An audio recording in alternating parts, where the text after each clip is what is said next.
Hello and welcome. This is Michelle with PaperStampInk.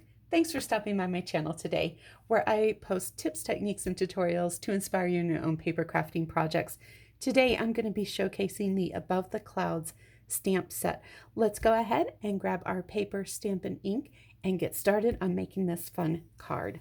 So for paper, I am using some of the beautiful new in colors. I've got my standard white base with a top fold.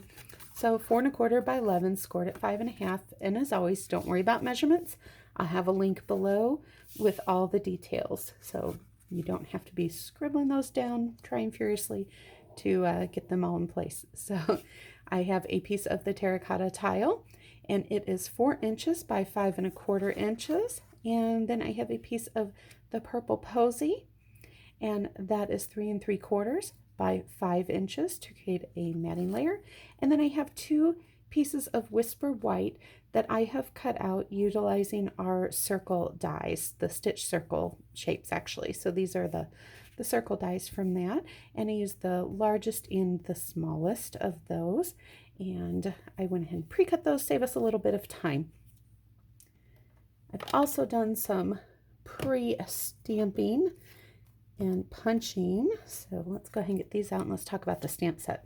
This is a stamp set we're using, the Above the Clouds. It comes with a coordinating punch. I love a stamp set and punch combo. And I also love that you save 10% when you purchase them together. So this punch, it punches out the balloon. It also punches out the basket and these little banner pieces as well. So lots of fun and so many different combinations that you can do with this. You can have as much fun as you want with the colors. I took this and I stamped one color of ink, and then I stamped a darker color over the top. So you can do that. You could color these in. You can stamp tone on tone onto colored cardstock. All sorts of different options. This, I want to make sure that you guys know this is made to have that variation. So it's not a fault in the stamp in case you're going, why is that not all the way solid?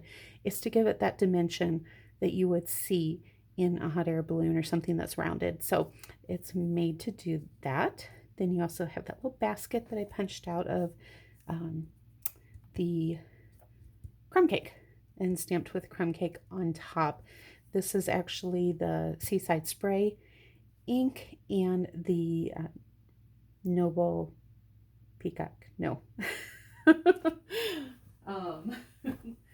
Not Noble Peacock. Pretty Peacock ink. Boy, I'm still trying to get all the names down of all the new products. So this got some great sentiments in here. And then the only other ink that I'm bringing in is the Rococo Rose to stamp the sentiment.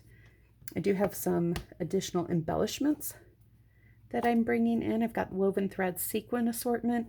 This is great because it is primarily all of the new in colors in this packet, and it goes beautifully with the Woven Threads Designer Series paper. So if you're looking for things showcasing those new in colors, the sequins, that Woven Threads DSP, and then this beautiful ribbon. It comes in all of 5 of the new in colors, and let's bring that up close so you can see it's got this linen look. There we go. Better focus there. It's got kind of a linen or burlap kind of feel in the middle, and then all that detailed etching in the in colors. So beautiful. Love it. Let's go ahead and get started on assembling our card here. So you may notice I did something a little different in taking these circles and letting them fall off of the edge of the card and cutting them off. So don't be afraid to let your shapes go over the edge of your card base and trim those down. It's okay, and it creates more interest.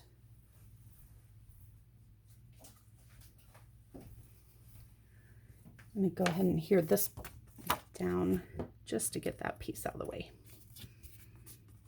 I don't have a liner for this card because I did start with a Whisper White card base. You'll notice this glue, very little of it that is needed. I love this stuff lasts a long time, and I do a lot of cards and projects.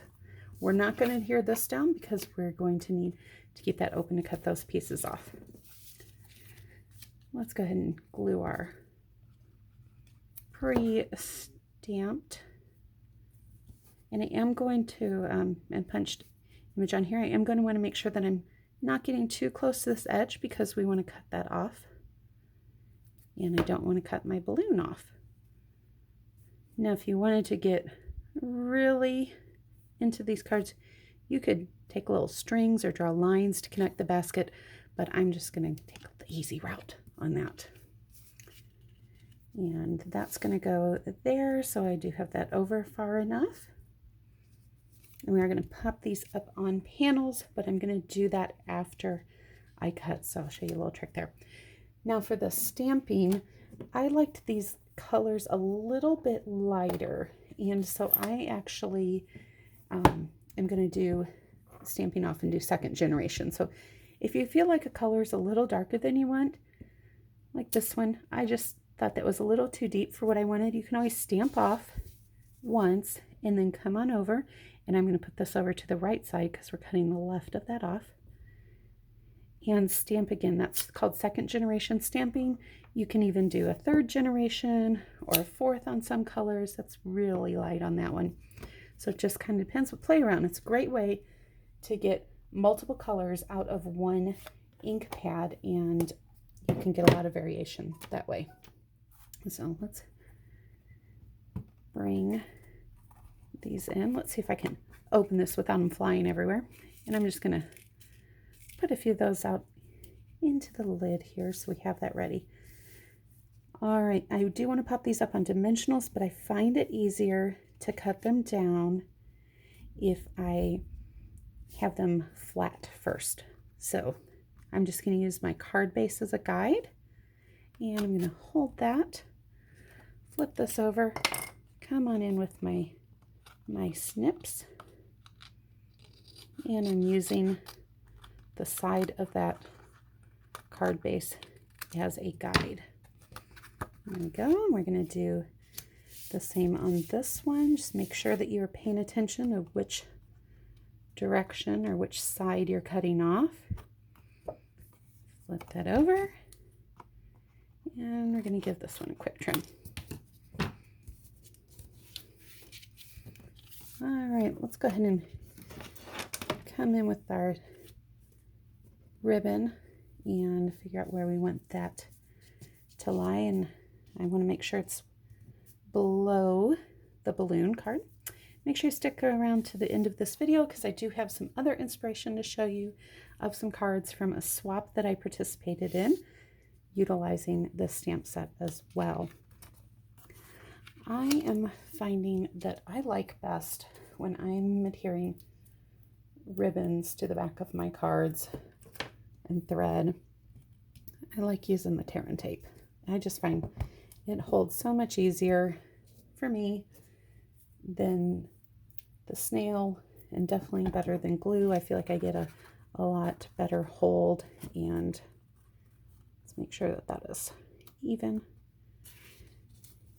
And you get a lot on these rolls. So, and you can either tear this off because it's going to go onto our card base, or you can leave those on. It's up to you. Let's go ahead and get the rest of our front panel assembled first. This is where we're going to bring in some dimensionals.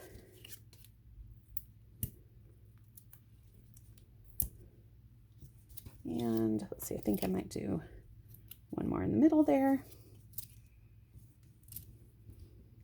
And just 3 on this one.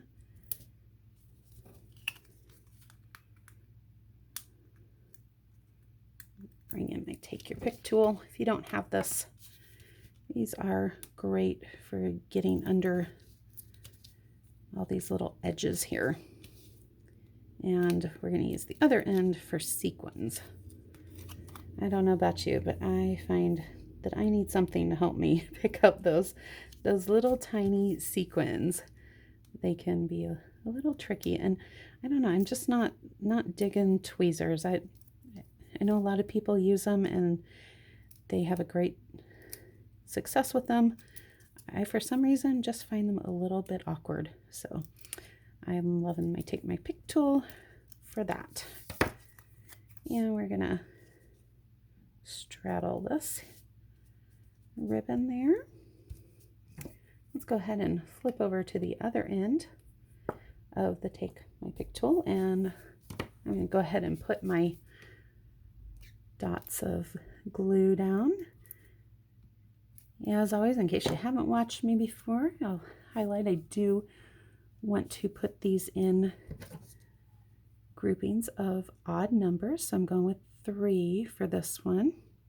So that Take Your Pick tool's got some great sticky on the end, but the one thing that does is it does make it so it doesn't want to let go.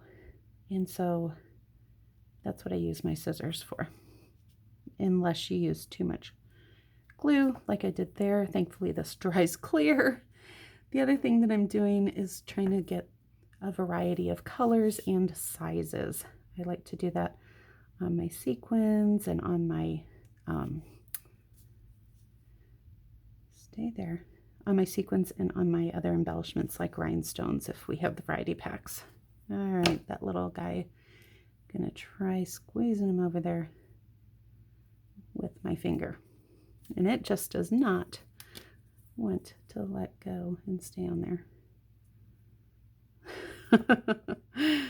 Sorry guys, there we go. All right, I'm telling you, those little sequins add a lot, but they can be a little tricky sometimes to deal with. And then we're just going to adhere this to our card base, and we're going to have this card done, and I can show you those other samples. Now remember, when we do bundles at Stampin' Up, you get 10% off the first time they're released in the catalog. So these will only be at the 10% bundle discount for this current catalog. Don't hold off on getting those. And this month, if you're watching this in July, is an excellent time to make your purchases because it's bonus days. So for every $50 you spend, you get a $5 coupon to spend in August, and you can get unlimited coupons. Now they do have to be in one transaction, so you can't say purchase $30 today and $20 tomorrow and claim a coupon. It has to be in one transaction to be able to claim this. But if you purchase 100, you get 2. If you purchase 150, you get 3. And of course, if you're going to purchase $150, you better make sure that you're signing up for a host code and getting your own show. And if you're going to spend $100 or more, I highly encourage you to look into our Discount Shopper and Business Builder program. So I am happy to share more about that with you and how you can get lots of free goodies using that program as well. So here's some samples of cards. Here she took, and I like how she used one of the sentiment strips and circled around. And this is, I believe, the Follow Your Art paper that she used to stamp on and punch out. Great way to get a lot of design on there. This one's using the basket weave folder for our embossing folder for background. And then some of the new colors, the purple posy and the seaside spray, and then we're running some soft sea foam there. That's fun. This one is all in purples, my favorite color, and I love she's the stitched square dies. Love stitching. We've got some inking on the edges of those. And then this one, she fussy cut, I'm guessing, that little banner out, and some Wink Stella. I'm not sure if you guys can see that, and some pretty sponging on that background, using some of those smaller balloons as if they're fading back into the distance. This would be great for a graduation card or someone going on a fun trip. So those are some other samples for you there, and here are the cards, the one we made today and the one I made previously. If you enjoyed this video, please give me a thumbs up. If you haven't already, hit that subscribe button and ring the bell. Make sure you do that so you don't miss out on future videos. Until we meet again, make sure you grab your paper, Stampin' Ink, and take some time to be creative.